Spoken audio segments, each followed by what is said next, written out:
Sebelum Anda duduk, bisa tengok kiri kanan, kasih senyum yang paling manis, katakan selamat hari kenaikan Tuhan Yesus. Ya, haleluya. Ini adalah khotbah ketiga saya dari 4 kali khotbah. Pastor Rani tadi pagi siang khotbah di Tabanan, saya yang berkhotbah di Denpasar. Ya, dan hari ini tema saya yang saya angkat berbeda-beda, ada 4 tema, dimulai dari tadi pagi. Saya bicara tentang kemenangan dan kuasa kebangkitannya. Terus di ibadah kedua tadi harapan akan warisan yang kekal. Yang ketiga adalah kemenangan atas setiap janji yang diberikannya. Dan yang terakhir nanti menerima kuasa untuk menjadi saksi. Ya, tadi di ibadah kedua saya bilang kalau kita sungguh-sungguh mengalami Tuhan, pasti tidak mungkin kita tuh jadi orang yang diam. Pasti kita akan menjadi saksi bagi kemuliaan namanya. Ya, kita buka dulu Kisah Para Rasul pasal 1 ayat 6. Dikatakan Yesus terangkat ke surga. Ayat 6, maka bertanyalah mereka yang berkumpul di situ, Tuhan, maukah Engkau pada masa ini memulihkan kerajaan bagi Israel? Ingat, Yesus setelah kebangkitannya dia menampakkan diri berulang-ulang kepada para murid-muridnya. Ya, bahkan ketika dia berulang-ulang menampakkan diri itu, ada murid yang belum ketemu langsung dan tidak percaya, namanya Thomas. Bahkan dia berkata, kalau aku belum mencucukkan jariku ke lubang bekas paku, aku tidak akan percaya kalau Yesus itu bangkit. Di level murid ya, level murid pun aja masih tidak percaya di waktu itu. Lah ketika mereka lihat Yesus ternyata bangkit, betul-betul bangkit. Yesus menampakkan diri kepada mereka berulang-ulang. Dan ketika lihat Yesus itu bangkit, yang diminta mereka itu tetap namanya manusia selalu memikirkan perkara yang di bumi. Padahal firman Tuhan juga katakan, kalau kamu sudah diangkat oleh Kristus, pikirkanlah perkara yang di atas, di mana Kristus ada. Jangan perkara yang di bumi. Karena di bumi itu segala sesuatu yang kita kerjakan bisa dibongkar oleh ngengat dan karat. Tapi kalau kita memikirkan perkara yang di atas, disitulah ada kekekalan. Makanya ketika lihat Yesus bangkit dari kubur, mereka minta, Tuhan, maukah Engkau pada masa ini memulihkan kerajaan bagi Israel?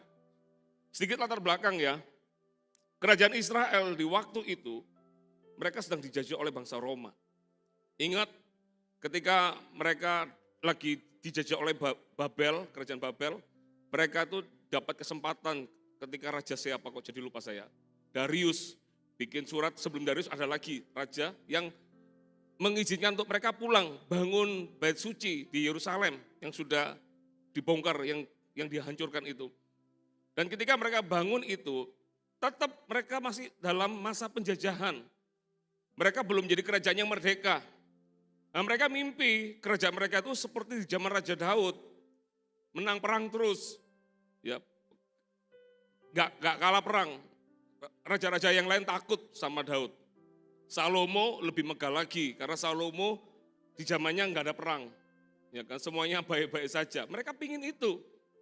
Mereka nggak lihat bahwa Yesus itu sebagai Tuhan yang nggak cuma memulihkan kerajaan Israel, tapi memulihkan kerajaan seluruh umat manusia. Sadar nggak sadar, kita semua ini diperbudak. Perbudaknya bukan dengan mungkin negara secara politik kalah perang, enggak gitu. Tapi manusia pada dasarnya sudah diperbudak oleh dosa dan maut. Makanya Yesus datang ke dunia ini, Tuhan melihat bahwa manusia enggak bisa dibebaskan lagi tanpa pengorbanan dari darah anak domba Allah yang kudus dan tak bercacat. Sudah enggak bisa lagi pakai lembu, pakai sapi tiap tahun, atau tekukur, enggak bisa. Harus ada korban yang lebih mulia daripada semuanya, yaitu korban anak domba, yaitu Yesus sendiri yang datang ke dunia ini.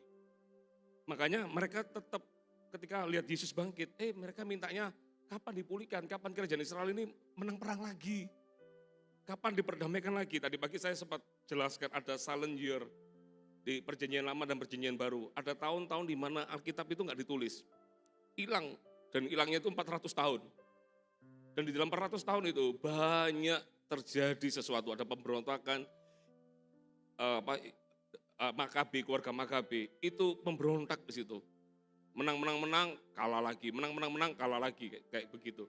Makanya ketika Yesus dengan pengikutnya, itu selalu tantangannya bukan lagi tentang ini, tapi selalu dihadapkan dengan politik.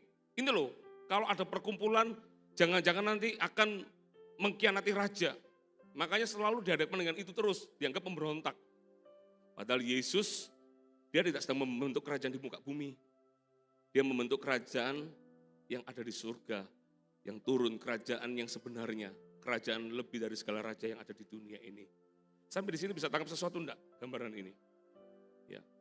Kita ini seperti murid-murid, kapan ya ekonomiku dipulihkan? Selalu kita kalau ketemu Tuhan itu selalu mintanya tuh sesuatu yang ada di dunia.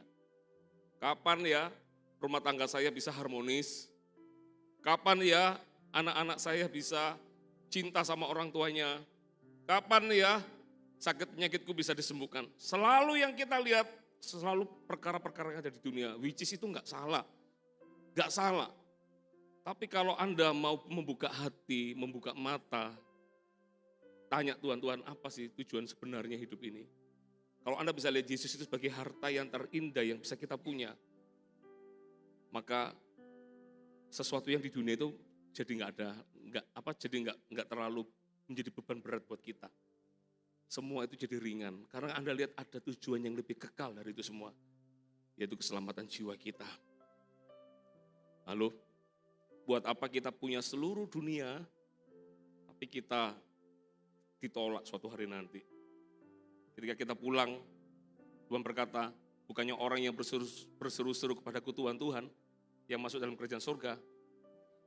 Bahkan orang itu berkata, aku bernubuat demi namamu. Aku mengusir setan demi namamu. Tapi Tuhan berkata, nyala engkau, hai pembuat kejahatan. Aku tidak mengenalmu. Waduh, cilaka saudara. Ya. Coba kasih tahu kiri kanan, hidup di dunia ini cuma sementara. Ada yang merasa hidupnya bisa 500 tahun? Ada yang merasa hidupnya bisa 700 tahun? Ada yang merasa hidupnya bisa selamanya everlasting? No. Semua ada limitnya. Semua ada limitnya. Nanti yang kekal itu nanti ketika kita sudah menutup mata, tidak ada nafas di muka bumi, itulah baru kekal. Makanya yang kekal itu jauh lebih utama harusnya daripada apa yang fana. Halo? Halo. Ini khotbah terberat sore hari ya. Saya tadi bilang khotbah saya ini enggak favorit. Karena khotbah saya ini banyak ngajar hari ini. Kalau khotbah yang paling favorit itu jangan kamu khawatir. Waduh, itu orang langsung trending topik, ya kan? Terus apa? Kamu akan diberkati berlipat kali ganda. Waduh, itu trending topik. Khotbah-khotbah begini kayaknya enggak favorit. Tapi kalau Anda bisa cerna, ini membuat Anda enggak gampang lock out, enggak gampang sedikit-sedikit lock out, terus kembali lagi lock in. Enggak tahu ya. Yang suka sosmed pasti tahu lock out dan lock in. Gampang sekali orang cari follower untuk bikin yang viral-viral, nanti nabrak-nabrak tentang keyakinannya. Aduh, come on lah. Tuhanmu itu jangan ditukar dengan apapun juga. Amin. Kita belajar untuk supaya kita lebih awas-awas mengasihi Tuhan lebih lagi. Amin. Jawabnya ayat 7, engkau tidak perlu mengetahui masa dan waktu yang ditetapkan Bapa sendiri menurut kuasanya. Tetapi kamu akan menerima kuasa kalau Roh Kudus turun ke atas kamu. Dan kamu akan menjadi saksiku di Yerusalem dan seluruh Yudea dan Samaria dan sampai ke ujung bumi. Sesudah ia mengatakan demikian, terangkatlah ia disaksikan oleh mereka. Dan awan menutupnya dari pandangan mereka. Ada berapa banyak orang yang menyaksikan ini? Tadi pagi saya kasih sebuah pilihan. Ya, harus jadi hamba Tuhan yang baik ya, kasih pilihan. A, 12 murid. Karena disaksikan oleh mereka itu kan berarti kan lebih dari satu orang. Ya. B, 70 murid. C, 120 murid. D, 500 murid. E, enggak tahu. Mana yang Anda pilih? Yang E, angkat tangan. Oh, berarti enggak ada yang angkat tangan, berarti ada yang angkat tangan ya. Cuma 3 orang aja. Berarti tahu semua ya. Yang bilang A, angkat tangan, 12 murid. Tuh, gak ada yang angkat tangan. Oke, wah pinter-pinter ini berarti ya. Yang bilang B, 70 murid, angkat tangan. Kan Tuhan pernah mengutus 70 murid, ada? Oh, hebat berarti, ngerti nih berarti ya. C, 120 murid. 1 orang, 2 orang. D, 500 murid. Wah berarti, ya, mewakili ya. Jemaat sore lebih pinter-pinter kayaknya ya. Dalam case ini aja ya. Anda kalau buka di 1 Korintus, ada 500 orang yang lihat. Orang Yahudi itu percaya 2-3 orang saksi itu sah kesaksian itu. Kalau Anda ngomong sama seseorang itu gak bisa berubah, panggillah saksi. Supaya saksi itu coba lihat mana yang benar. Kalau yang bilang benar itu lebih dari 2 orang, itu berarti sudah benar yang 2 itu. Yang 1 itu ngalau kan gitu bahasanya ya. Kali ini enggak cuma 1 orang, tapi 500 orang saudara. Artinya banyak yang lihat. Dan Yesus itu dikatakan dia terangkat ke surga bukan naik drone, bukan dijemput kereta api seperti Elia, bukan. Dia naik sampai mungkin semua mata tertegun melihat, loh Tuhan kok terangkat ke surga. Saudara, peristiwa kenaikan Tuhan ini, pertanyaan saya gini loh, kenapa Yesus harus naik ke surga? Tadi pagi saya jelaskan bahwa Yesus naik ke surga itu untuk membuktikan setiap perkataannya iya dan benar. Ketika dia berkata, aku bukan datang dari dunia ini, banyak yang mencemooh Tuhan. Kamu dari mana terusan? Dan Tuhan berkata gini, kalau aku pergi, kamu pun tidak akan pernah ke situ. Kamu tidak akan ke situ. Terus orang-orang Farisi itu berkata, ini mau bunuh diri orang ini. Kok sampai dia berkata di mana dia pergi, kita nggak tahu kemana dia berada. Ketika Yesus ngomong tentang, aku bukan dari dunia ini, aku berasal dari atas, bukan dari bawah.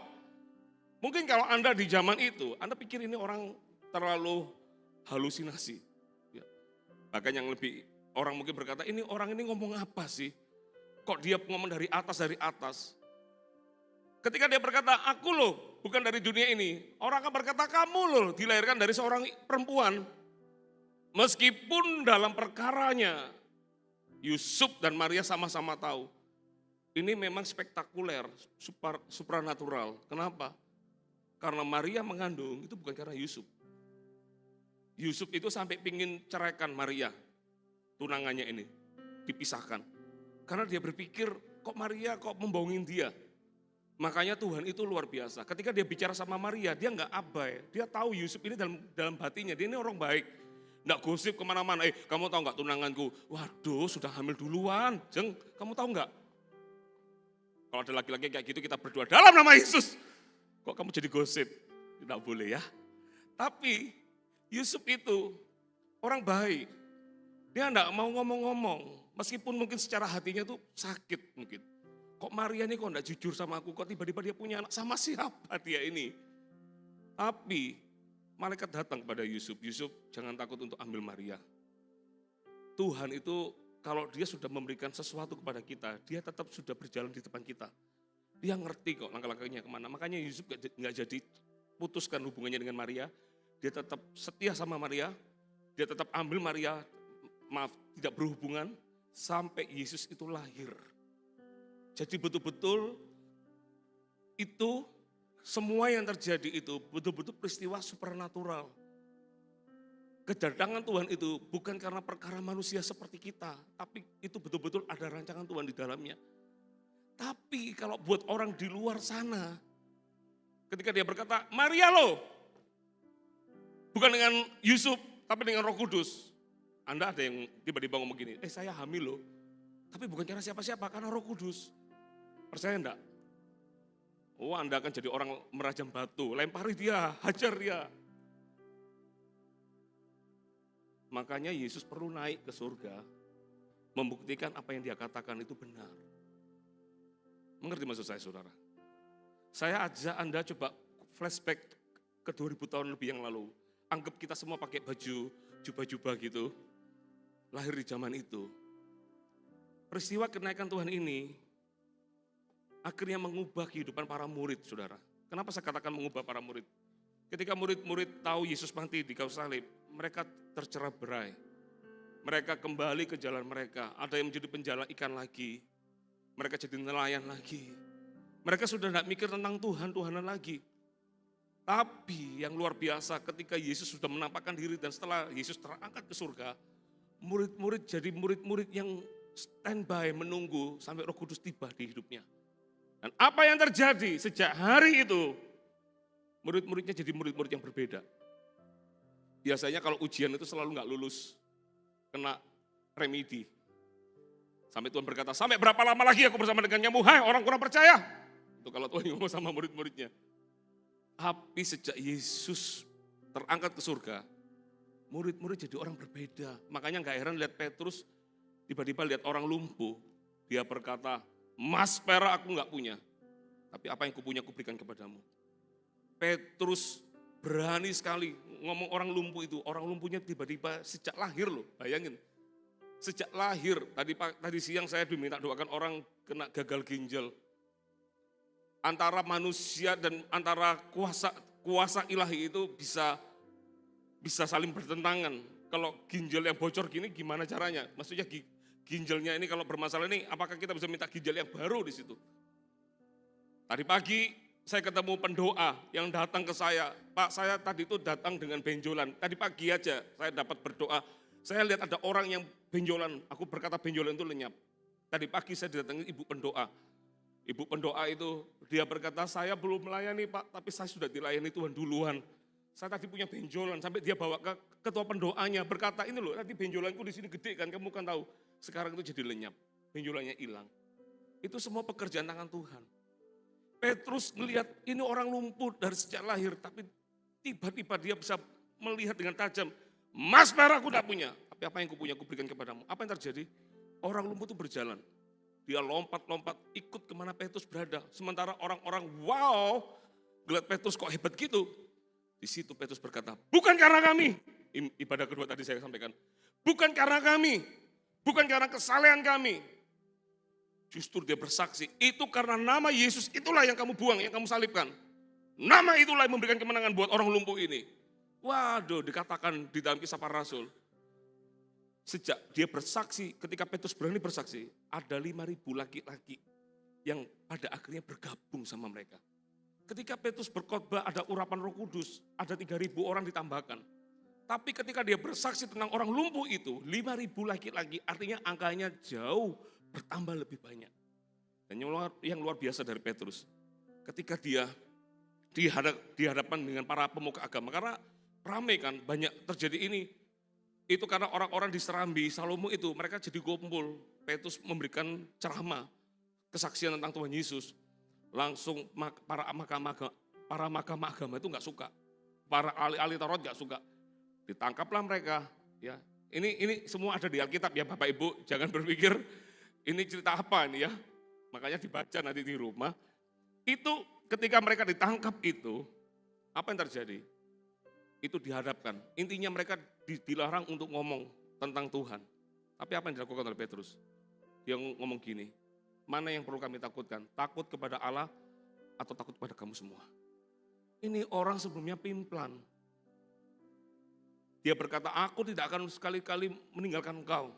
Tapi Tuhan berkata, kamu akan menyangkal aku 3 kali sebelum ayam berkokok. Kamu akan menyangkal aku sudah 3 kali. Gak mungkin sekali-kali terjadi. Tapi Tuhan ngomong, kamu akan menyangkal. Tapi kalau kamu sudah insaf, kuatkan saudaramu yang lain. Kalau kamu sudah insaf. Petrus yang pelin-pelan, tiba-tiba menjadi Petrus yang berani bersaksi di depan banyak orang. Kenapa? Karena dia sudah lihat Yesus itu naik ke surga. Tidak ada yang perlu takutkan di muka bumi ini. Kalau sesuatu yang kekal, yang gak bisa dunia kasih. Tapi Tuhan bisa kasih. Kalau kita sudah menerima hadiah, door prize yang paling utama. Jangan tertarik dengan hadiah hiburan. Pernah ikut lomba jalan sehat? Pernah ikut lomba jalan sehat? Door prize-nya tiba-tiba muncul sepeda motor Matic. Ketika dapat si A, kipas angin, jangan terlalu bangga dulu, meskipun ya happy lah dapat kipas angin ya. Tapi kalau saya tahu ada door prize yang dikasih ke saya sudah gak kepingin yang lain. Mengerti maksud saya? Surga itu adalah warisan yang kekal buat kita, diberikan Tuhan kepada kita. Jangan tukar dengan apapun yang sifatnya itu cuma tambahan. Amin. Jangan tukar dengan apapun juga. Kita mau masuk lebih dalam. Amin, saudara. Siapa yang percaya Tuhan sudah kasih yang terbaik buat hidup kita semua? Apa warisan terbaiknya itu apa? Kehidupan dalam kekekalan itu loh. Katakan amin. Oke, poin pertama. Belajar apa kita dari kemenangan atas setiap janji yang diberikannya? Yang pertama, perhatikan. Kenaikan Tuhan Yesus menunjukkan kemenangan atas kematian dan dosa. Saya ulangi lagi. Kenaikan Tuhan Yesus menunjukkan kemenangan atas kematian dan dosa. Manusia nggak berdaya dengan yang namanya dosa dan maut. Ketika dihadapkan dengan dosa dan maut, ngomong tentang dosa, ada banyak orang tertawan dengan dosa. Seolah-olah dosa itu lebih berkuasa dibanding kehidupannya. Ada orang-orang yang bahkan kalau ngomong tentang maut, tentang kematian, orang berpikir at the end, sudah di end, sudah finish, nggak bisa diapa-apain. Saya senang dengan Smith Wigglesworth. Hamba Tuhan ini memang beda daripada hamba Tuhan yang lain. Suatu hari dia injilin tetangganya, diinjilin tetangganya ini, nggak mau bertobat tetangganya ini. Smith ini setiap kali ngomong sama dia ditolak terus. Suatu hari dia dapat kabar, Smith, tetanggamu meninggal. Begitu dikasih tahu tetangganya meninggal, langsung dia berkata, ini kesempatan waktuku. Bayangin. Orang kalau dengar orang mati, Pak, tadi kalau masih ada nafasnya, kita beriman. Ayo, percaya sembuh. Tapi begitu sudah gitu, apa yang kita ngomongkan? Ya, sudah waktunya. Ya sudah, kehendak Tuhan beda. Kan gitu ya, betul ya? Nah Smith enggak. Dia dengar tetangganya mati. Dia bilang, ini orang waktu masih hidup, nolak aku terus. Sekarang waktunya aku yang menginjilin dia. Kan dia mati, nggak bisa ngomong apa-apa. Dia pergi ke rumahnya si orang mati ini. Tetangganya kan, ketemu istrinya ngomong apa? Kamu jangan malu-maluin loh. Karena dia tahu ini orang pasti akan berdoa buat orang mati itu. Istrinya sudah wanti-wanti. Ya, saya ingat istri saya. Kok kalau kamu mau malu-maluin, ingat loh, malumu bukan cuma kamu sendiri, malu berdua. Betul juga. Terus istrinya ngomong, kamu jangan malu-maluin ya. Tahu, dia diem aja. Pergilah ke orang mati itu. Dia ngomong sama orang mati itu, kamu ketika masih hidup kamu selalu menolak aku. Sekarang kamu tidak bisa menolak. Kamu nggak ada pilihan ketemu aku. Tahu yang dilakukan apa? Itu mayat itu diangkat karena dia tukang pipa sebelumnya kan kerjanya. Enggak belajar lagi, dia belajar baca itu usia 50 something, bayangin. Khotbahnya pasti kacau. Tapi kalau bicara tentang iman kepada Tuhan, ini iman bulat. Mungkin gambaran kayak Petrus tak terpelajar, tapi sekali beriman melebihi kita semua. Enggak pakai hitungan matematika. Tahu apa yang dilakukan? Diangkat itu mayat, ditabrakkan ke tembok.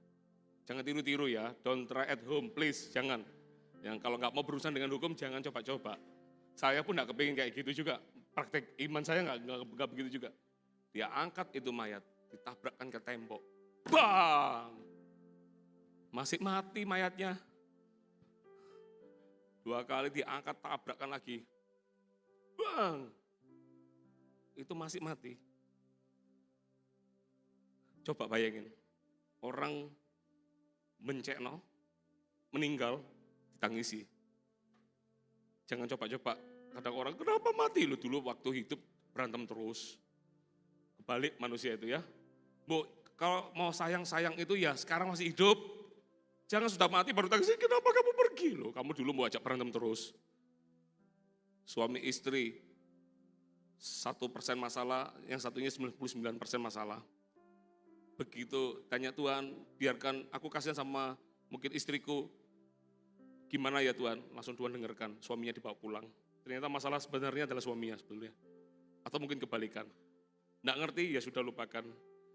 Ini guyonan bapak-bapak yang nggak jelas ya. Sampai mana ini gara-gara kok jadi hilang saya? Intinya Smith itu, dia pegang orang itu. Dilempar. pasti keluarganya bisa marah itu. Kamu apa-apakan suamiku, kamu apakan kok, kamu tabrakan di tembok. Nggak hidup lagi. Tapi ketika yang ke-7 kali, itu orang itu jadi bangkit. Ketika ditabrakkan di tembok, dia bangun kembali. Langsung terima Yesus sebagai Tuhan dan Juru Selamat. Saudara, kenaikan Tuhan Yesus itu menunjukkan kemenangan atas kematian dan dosa. Ketika Yesus disalib, ketika Yesus mati, semua orang putus pengharapan, termasuk para murid-murid. Dia berkata, Tuhan kok mati? Ada yang ngejek Tuhan, katanya engkau Tuhan, selamatkan dirimu enggak mampu. Bagaimana bisa menyelamatkan kami? Hei kamu yang mau merobohkan bait suci, katanya di hari ketiga kamu akan bangun kembali. Yesus itu ngomong tentang dirinya. Dialah bait sucinya. Apa sih isinya bait suci? Kan kemuliaan Tuhan sebetulnya. Dialah bait sucinya. Dia berkata kamu boleh bongkar ini bait suci ini. Tapi hari ketiga aku akan bangkitkan kembali. Aku akan bangun kembali. Itu bicara tentang dirinya sebetulnya. Dan ketika dia mati, semua musuh-musuhnya bersorak-sorai senang sekali. Mati, pada akhirnya mati. Bahkan tidak cukup dengan itu, para ahli Farisi pun, para ahli Taurat pun berpikir ini jangan-jangan nanti dicuri oleh murid-muridnya. Makanya sengaja kubur Yesus itu, selain ada batu, ada penjaga yang menjaga. Tapi Tuhan tidak bisa dibatasi oleh manusia. Pagi itu terjadi sesuatu. Kuburan yang menutup Yesus itu, batu yang menutup itu terbuka. Yesus nggak ada yang nyuri. Dia bangkit karena dia membuktikan bahwa dia adalah Tuhan. Dia hidup, mau tidak berkuasa dalam hidupnya. Halo, siapa yang sedikit-sedikit takut ke kamar kecil, takut minta diantar? Ini loh ayatnya, coba kita buka ya. Perhatikan. Di dalam 1 Korintus pasal 15, ayat 55 sampai 57. 1 Korintus 15 ayat 55 sampai 57, coba tampilkan. Dikatakan begini, hai maut, di manakah kemenanganmu? Hai maut, di manakah sengatmu? Terus next. Sengat maut ialah dosa. Dan kuasa dosa ialah hukum Taurat. Semakin orang tahu hukum Taurat, semakin orang tahu dosanya banyak. Next. Tetapi syukur kepada Allah yang telah memberikan kepada kita kemenangan oleh Yesus Kristus Tuhan kita. Next. Karena itu, saudara-saudaraku yang kekasih, berdirilah teguh, jangan goyah dan giatlah selalu dalam pekerjaan Tuhan. Sebab kamu tahu bahwa dalam persekutuan dengan Tuhan, jeripayamu tidak sia-sia. Kalau kita tidak mengenal Tuhan Yesus, maka kita akan menjadi orang yang tidak punya pengharapan. Karena ujung kita adalah pasti kebinasaan. Ingat ya, tidak ada satu orang pun yang tidak berdosa. Ada yang nggak pernah berdosa di sini? Angkat tangan, ada? Semua orang pasti pernah berdosa, bukan? Halo? Ada yang nggak pernah berdosa, angkat tangan? Tak kasih tahu dosamu apa? Bohong dosamu. Tidak ada orang nggak berdosa. Semua orang telah kehilangan Allah, kehilangan kemuliaannya. Sejak zaman Adam dan Hawa, manusia semua sudah berdosa. Makanya nggak ada korban yang bisa menebus dosa kita selain korban bakaran anak domba Allah sendiri. Yesus harus dikorbankan. Untuk kita Yesus yang harus diserahkan. Ngapain dia enak-enak? Coba bayangin, Tuhan itu sudah ada di surga. Makanya dia bisa cerita di rumah Bapakku banyak tempat tinggal. Dia bisa gambarkan tentang Tuhan itu seperti apa Bapak itu. Karena dia berasal dari sana. Sudah enak-enak di sana, datang ke dunia ini untuk apa? Pernah lihat baby ketika lahir, apa yang terjadi di baby? Ada yang lahir tiba-tiba, haleluya, haleluya. Ada enggak pernah lihat baby? Apa yang biasanya baby lakukan? Hah? Menangis, betul ya? Enggak ada yang menyanyi ya? Kalau menyanyi berarti ajaib itu ya. Semua baby pasti menangis ya. Tahu kenapa menangis? Kalau bahasa kedokterannya, itu biar nangis, tambah dipukul patahnya. Pak, supaya nangis. Katanya jantungnya lebih kuat. Tapi menurut saya, bayi keluar dari dunia ini, langsung bisa merasakan gak enak di dunia ini sebetulnya. Lebih enak di dalam kandungan mama, aman. Begitu dia merasa keluar dari rahim seorang ibu itu langsung merasa ada feel bad-nya mungkin ya. Jadi dia nangis. Apa-apa sedikit nangis lagi, sedikit-sedikit nangis lagi. Karena dia merasakan, gak enak ini. Saya kan setiap hari kan saya kan kalau antar anak saya sekolah kan melewati tol. Kalau lewat tol itu senang, kalau pas lewat laut, tol laut itu senang. Karena langsung AC yang sirkulasi yang di dalam itu saya matikan. Jadi saya bisa menikmati sirkulasi dari laut ya. Seger banget. Jarang-jarang bisa menikmati ini di Sidoarjo, banyak pabrik. Tapi begitu saya kelupaan sampai lewati jalan, akhirnya mau ke Sanur, apalagi melewati yang bakar-bakar sampah itu. Langsung merasa kok jadi sesek ya, ini kenapa ya, bau apa ya ini ya, lupa lu ya. Ini tadi kan tak matiin, tak hidupin lagi. Harus ditutup lagi, supaya apa, gak kena udara di luar. Bayi pun bisa merasakan sesuatu yang gak enak ketika di muka bumi ini. Yesus itu sudah enak di surga. Tapi dia rela datang ke dunia ini. Dia mau mematahkan bahwa maut kamu sudah dikalahkan. Kemenangan Yesus itu kemenangan kita, saudara. Amin. Siapa yang percaya kemenangan Yesus, kemenangan kita? Nah sekarang turunkan. Kenapa kita masih jatuh bangun dalam dosa?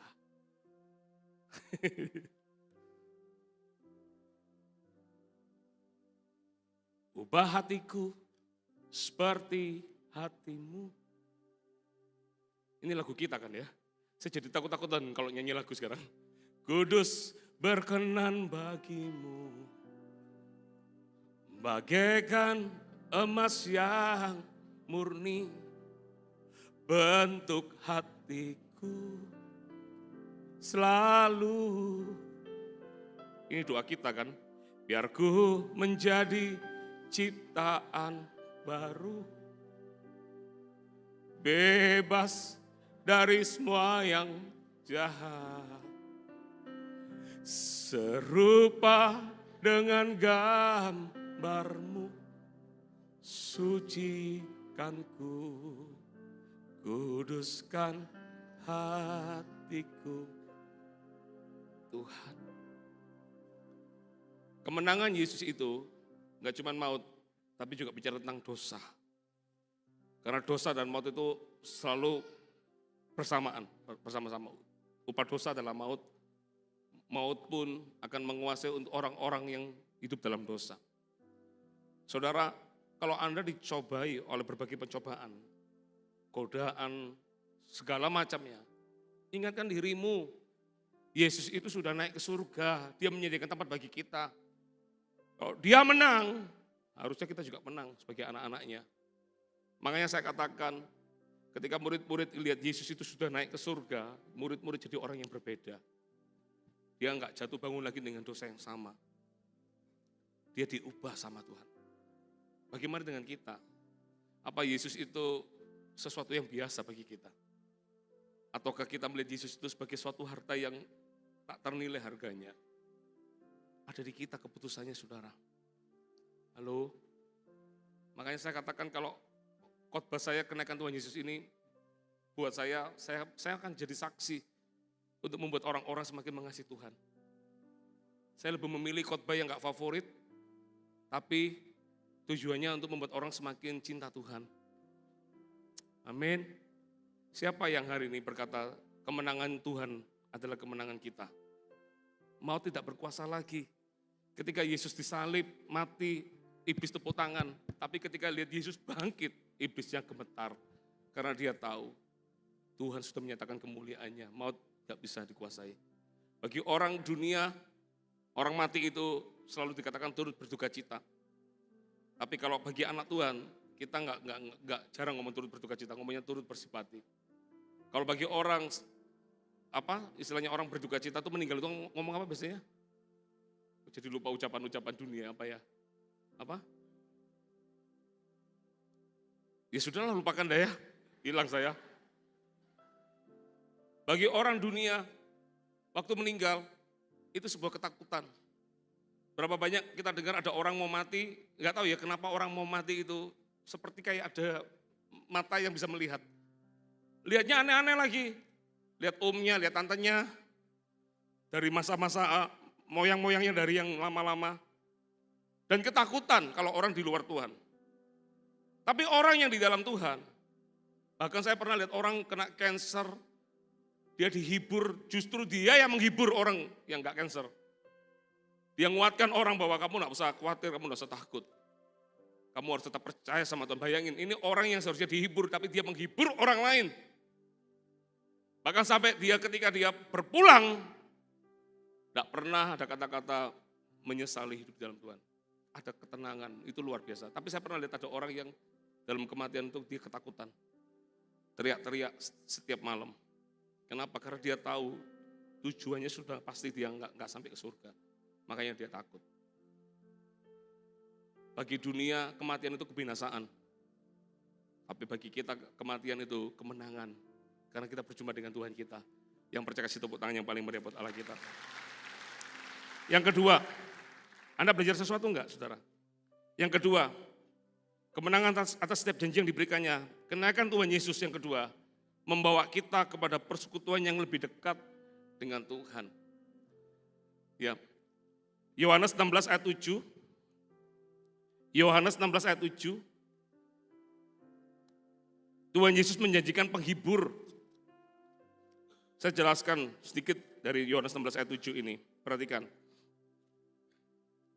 Dikatakan, namun benar yang kukatakan ini kepadamu adalah lebih berguna bagi kamu jika aku pergi.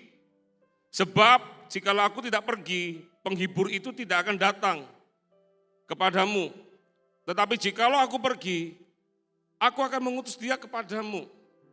Ketika Yesus menjadi manusia, hubungan interaksinya dengan manusia itu terbatas. Meskipun dia tetap Allah, dia bisa melakukan segalanya. Tapi tetap terbatas. Karena sebagai manusia ada keterbatasan. Makanya dia berkata, aku harus pergi dulu. Kalau aku enggak pergi, dia enggak akan datang. Nanti bulan Juni kita akan berdoa supaya kita mengalami baptisan Roh Kudus. Nanti Pastor Philip yang berkhotbah seluruh GMS. Kita berdoa minta expect Tuhan baptis aku dengan Roh Kudusmu. Karena itu roh yang dijanjikan oleh Tuhan.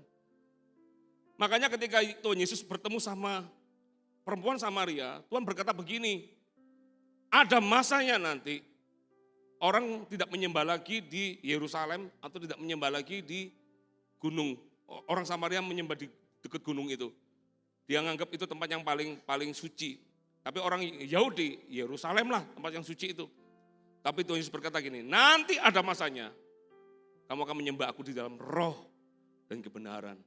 Dengan kata lain, kamu tidak perlu ke Yerusalem, kamu cukup di rumahmu saja.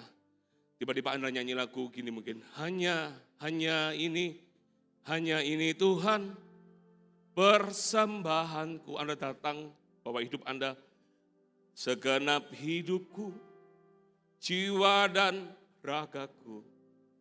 Sebab tak kumiliki harta kekayaan. Ketika Anda berdoa tiba-tiba Anda mengalami lawatan Tuhan yang cukup berarti untuk ku persembahkan. Hanya ini Tuhan permohonanku. Terimalah Tuhan persembahanku. Pakailah hidupku sebagai alatmu seumur hidupku. Tiba-tiba Anda mengalami lawatan Tuhan. Tiba-tiba Anda mengalami dekat sekali. Tadi siang, saya berdoa ada satu orang diceritain ini belum mengenal Tuhan Yesus. Saya ngobrol-ngobrol aja. Tiba-tiba di akhir itu pulang ibu itu, saya merinding. Dia ngomong saya merinding. Saya enggak kaget dengan itu. Karena saya tahu Tuhan bisa hadir di kehidupan kita. Makanya dia katakan gini, kalau aku enggak pergi, dia tidak akan datang. Dan kalau Roh Kudus datang, artinya gini loh, Tuhan bisa semakin intim bersamamu, Anda dimanapun. Di rumahmu, di kamarmu, ketika Anda berdoa, ketika Anda memuji Tuhan, Anda bisa merasakan hadirat Tuhan. Itu kerinduan Tuhan, makanya Yesus harus naik ke surga, supaya tidak ada jarak lagi antara Tuhan dengan umatnya. Lebih intim. Makanya dia dikatakan omnipresent, dia maha hadir. Ketika Anda berkata Tuhan, jamah aku, maka Tuhan itu hadir di situ. Tidak ada jarak lagi antara Tuhan dengan umatnya. Sayang, makanya saya berdoa, tidak semua orang mungkin mengalami baptisan Roh Kudus, minta. Karena Roh Kudus itu dijanjikan, tetapi kamu akan menerima kuasa kalau Roh Kudus turun ke atasmu. Kalau Roh Kudus tinggal di hidup kita, apa yang kita perlu takutkan? Coba kita lihat ya pekerjaan penghibur itu apa? Yohanes 16 ayat 8, dikatakan begini. Dan kalau ia datang, Roh Kudus, ini, ia akan mengisafkan dunia akan dosa, kebenaran, dan penghakiman. Tiba-tiba mungkin kita mau ada godaan sesuatu yang tidak berkenan. Ada alarmnya di sini. Jangan, ngapain kamu lakukan itu? Ngapain? Anda semakin belajar peka, dengar itu, Anda lakukan, Anda taat. Besar kemungkinan suara Tuhan itu lebih gampang didengar. Tapi kalau Anda saling abaikan itu dengan Anda melanggar terus, ya jangan heran. Kenapa si dia kok lebih dipakai Tuhan? Kenapa aku kok enggak? Ya cobalah dilihat kitanya seperti apa. Halo, mau enggak semakin intim bersama Tuhan? Dia lembut, dia ada. Dan ini yang luar biasa dari Roh Kudus. Akan kebenaran karena aku pergi kepada Bapa dan kamu tidak mendapat aku lagi. Ayat 13, tetapi apabila ia datang, yaitu Roh kebenaran, ia akan memimpin kamu ke dalam seluruh kebenaran, sebab ia tidak akan berkata-kata dari dirinya sendiri, tetapi segala sesuatu yang didengarnya, itulah yang akan dikatakannya, dan ia akan memberitakan kepadamu hal-hal yang akan datang. Dan tujuan dari Roh Kudus datang, ayat terakhir dikatakan, di ayat ini dikatakan, ia akan memuliakan aku, sebab ia akan memberitakan kepadamu apa yang diterimanya daripadaku. Roh Kudus bukan sebagai pengganti, bukan. Bapa, Putra, dan Roh Kudus itu saling bekerja sama bersama-sama. Tapi kalau Yesus sebagai manusia, dia terbatas untuk bicara kepada kita, meskipun dia mampu. Makanya dia berikan Roh Kudusnya, supaya bukan ada di gereja ini, bukan. Tapi yang terutama tinggal dalam hidup kita. Kalau kita punya Roh Kudus, pasti hidup kita beda, saudara. Amin. Amin. Siapa yang bisa mengubah orang? Tidak ada yang bisa mengubah orang. Saya ketemu orang konseling. Menurut saya itu konseling paling buruk yang pernah saya lakukan. Karena sebetulnya ibu itu dia curhat tentang suaminya. Saya memberikan konseling, tambah saya yang dikomplain sama suaminya. Bayangin. Jadi ini enggak sampai. Istrinya ngomong ke saya tentang suaminya. Suaminya ngomong saya tentang gereja. Ya, ini bukan di Bali peristiwanya. Intinya ngomong apapun itu gak masuk. Sampai saya berpikir ini minta konseling atau dia minta curcol sama saya, dia cerita ke saya. Saya cuma disuruh dengerin. Saya ngomong apa, istrinya bilang, Pak, wih luar biasa loh Pak, suami saya bisa angguk-anggukan kepala Pak, luar biasa loh Pak, ini suami saya gak pernah gini loh Pak. Bayangin bisa angguk-anggukan kepala itu sejami saudara. Tapi sementara itu suaminya komplain, masa doa berkat, kalau kamu takut akan Tuhan, maka kamu akan, apa yang kamu pegang dibaca berhasil. Dikomplain doa berkat itu. Dia bilang harusnya kan, terimalah berkat gitu aja. Loh kan saya kan pegang janji Tuhan. Kalau Anda salahkan saya, itu kan janji Tuhan. Kalau kamu sungguh-sungguh mendengarkan aku kata Tuhan di kitab Ulangan, kan saya kan ngutip dari itu, berkat itu. Nah, intinya malam itu saya pulang, saya sampai berpikir, aku ini pendeta apa bukan ya? Jadi hilang jadi diri saudara. Karena ngomong itu gak masuk. Satu pulang itu sudah mikir, aduh sudah, saya lihat es kacang hijau di sebelah kiri saya itu sudah gak kepingin saya. Biasanya saya mampir di es kacang hijau itu, gak jadi mampir. Saya putuskan untuk pulang ke rumah. Istri saya tanya, kok ngalami apa? Ya gak apa-apa. Gak usah dibawa pergumulan ini, tak kumpulkan dulu. Tapi istri saya tahu. Kenapa? Saya cerita. Istri saya itu lebih peka mungkin ya. Dia pernah suatu kali ada orang di gereja ini, semua orang ngalami lawatan Tuhan. Hanya satu orang itu yang nggak ngalami lawatan Tuhan. Saya bilang enggak, kalau aku lihat dia senyum-senyum, ternyata bapak itu ternyata betul. Jadi dia sepanjang ibadah, dia ngomong sendiri sama saya. Sepanjang kalau khotbah, saya jadi orang gini. Kayak gak senang hati gitu. Mungkin batin, kapan mari? What is kapan mari? Kapan selesainya? Oh enggak mari-mari, ini tak gantiin. Ternyata orangnya ngomong, saya orang kayak gitu Pak. Oh gitu, oh ini yang dimaksud. Oh gitu. Malam itu saya gak bisa ngapa-ngapain. Saya tuh sampai berdoa Tuhan, mau nyiapin khotbah tuh sampai saya gak jadi ingat khotbahnya, ingat Bapak itu terus. bawa dalam doa Tuhan, aku bawa Bapak ini. Intinya, saya janjian sama dia untuk ketemu hari Minggu, karena itu hari Jumat, saya ketemu hari Minggu, karena nggak selesai konseling itu, Minggu ya. Hari Minggu pagi itu saya sudah pikir berangkat ke gereja itu dengan sebuah catatan. Nanti tak cancel aja orang ini, jangan ngomong sama orang ini di tengah-tengah ibadah, nanti jangan-jangan khotbah ketiga dan keempat hilang semua khotbahnya. Tadi hari Jumat malam itu hilang jadi diri saya. Ketiga keempat ini bisa hilang khotbah saya.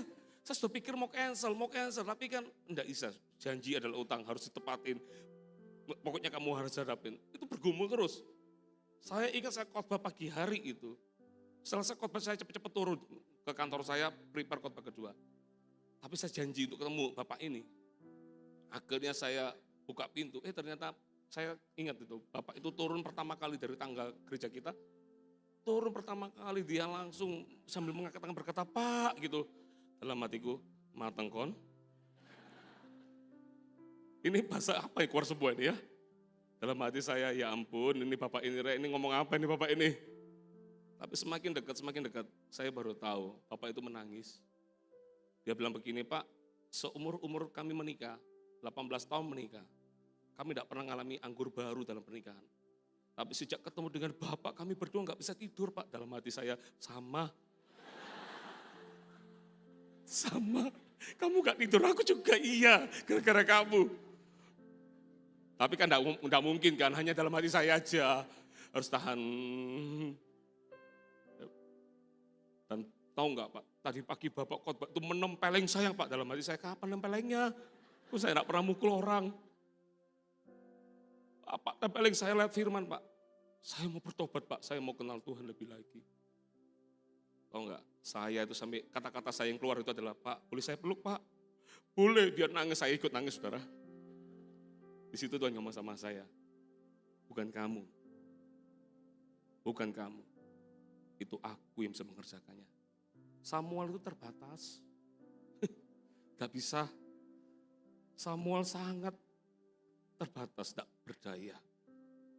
Tapi kalau Roh Kudus tinggal di hidup saya, Roh Kudus itu yang memampukan saya. Makanya Anda minta Tuhan, baptis aku dengan Roh Kudus-Mu. Kenaikan Tuhan membuat kita tidak berjarak dengan Tuhan. Ingini Tuhan, Roh Kudus itu lebih lagi di hidup Anda. Karena itu akan berdampak bagi kehidupan Anda, saudara. Katakan amin. Katakan amin. Yang percaya kasih tepuk tangan yang paling merepotkan kita. Yang terakhir, yang ketiga. Aduh, overtime yang ketiga. Terakhir, saya yang ketiga itu mesti ketinggalan ya. Ini, kemenangan atas setiap janji yang diberikannya yang ketiga adalah kenaikan Tuhan Yesus. Membawa kita kepada harapan dan warisan kekal. Ayat terakhir, dengan ini saya selesai. Coba kita buka di dalam 1 Petrus 1 ayat 3 dan 4. 1 Petrus pasal 1 ayat 3 dan 4. Terpujilah Allah dan Bapa, ini Petrus yang memberikan kesaksian, Tuhan kita Yesus Kristus, yang karena rahmat-Nya yang besar telah melahirkan kita kembali oleh kebangkitan Yesus Kristus dari antara orang mati kepada suatu hidup yang penuh pengharapan untuk menerima, perhatikan ya, suatu bagian yang tidak dapat binasa, yang tidak dapat cemar, dan yang tidak dapat layu, yang tersimpan di surga. Bagi kamu, Yesus terangkat ke surga, dia enggak berkata gini, bye-bye, my friend, enggak ketemu lagi, bye. Enggak. Dia berpisah dengan kita, dia berkata, aku pulang lagi. Ingat janjiku, Yohanes 14, nanti kalau aku sudah pergi ke situ, aku akan kembali, kata Tuhan, menyediakan tempat bagimu. Karena di mana Bapakku berada, di situ aku berada. Dan ketika aku sudah ada di situ, siapa yang percaya kepadaku, dia juga akan dihormati oleh Bapa. Dan kalau kamu percaya kepadaku, aku akan datang kembali kepadamu untuk menjemputmu. Ini luar biasa. Makanya Yesus berkata, jangan cari harta yang habis dimakan nyengat. Kalau Anda cari sesuatu yang di dunia ini akan hilang. Orang-orang yang kita kasih pun akan hilang. Uang yang dalam genggaman kita pun bisa hilang. Nggak tahu lagunya uang? Kau datang dan pergi sesuka hatimu, itu lagunya uang. Nggak ngerti? Ya sudah, itu lagu jelek, lagu lama sekali. Jadi, saudara, segala sesuatu yang di dunia pasti akan hilang. Tapi kalau Anda kumpulkan harta di surga, itulah warisan yang kekal, pada akhirnya harapan. Kenapa Petrus ketika ketika Yesus setelah terangkat ke surga, saya baca sejarahnya ya, murid-murid itu jadi orang yang berani bersaksi. Meskipun penjara jadi ancamannya. Meskipun dia akan ditangkap, Petrus ditangkap itu sama Yohanes. Orang-orang itu berani bersaksi sama Tuhan. Karena orang-orang itu melihat, aku sudah punya warisan yang kekal. Yang tidak akan habis dimakan nyengat. Yaitu nanti aku akan kembali ketemu dengan Bapakku yang di surga. Aku punya rumah di situ. Kalau orang sudah lihat hal yang terindah, dia tidak kepingin yang lain, saudara. Amin. Kenaikan Tuhan Yesus adalah sebuah warisan yang sudah diberikan kepada kita. Bahwa dia pergi ke sana, menyediakan tempat bagi kita. Dan nanti dia akan datang lagi kepada kita untuk membawa kita ke sana. Ya, senggol kanan kiri. Tapi tidak sekarang. Ya, jangan ngomong gini, sampai jumpa, halo Baya. Tut, gitu ya. Nah, kita coba senggol. Kita punya warisan yang kekal. Ya, warisan kekal ini tidak boleh ditukar dengan apapun. Karena surga itulah tujuan akhir kita. Untuk apa Anda bergereja? Untuk apa Anda berbuat baik? Untuk apa Anda sungguh-sungguh di dalam melayani Tuhan? Kan tujuannya untuk menerima warisan yang kekal ini. Makanya luar biasa. Untuk menerima, dikatakan 1 Petrus, suatu bagian yang tidak dapat binasa, yang tidak dapat cemar, dan yang tidak dapat layu, yang tersimpan di surga bagi kamu. Saya tahu nanti di situ ada rumah saya. Ya, rumah saya besar di situ, mansion ada di situ nanti. Ya, kita bukan karena perbuatan baik kita punya rumah itu, tapi karena Bapakku yang baik. Karena Yesus yang amat baik membuat aku punya rumah di situ. Bukan karena usahaku, tapi karena Tuhan. Tapi kalau aku selama ada di dunia ini, tadi khotbah saya yang siang, kenaikan Tuhan Yesus juga bicara tentang ada tanggung jawab dan pekerjaan yang harus kita lakukan. Yaitu apa? Untuk menjadi saksi supaya nama Yesus ditinggikan. Kasih tepuk tangan bagi Tuhan kita. Haleluya. Thank you Jesus.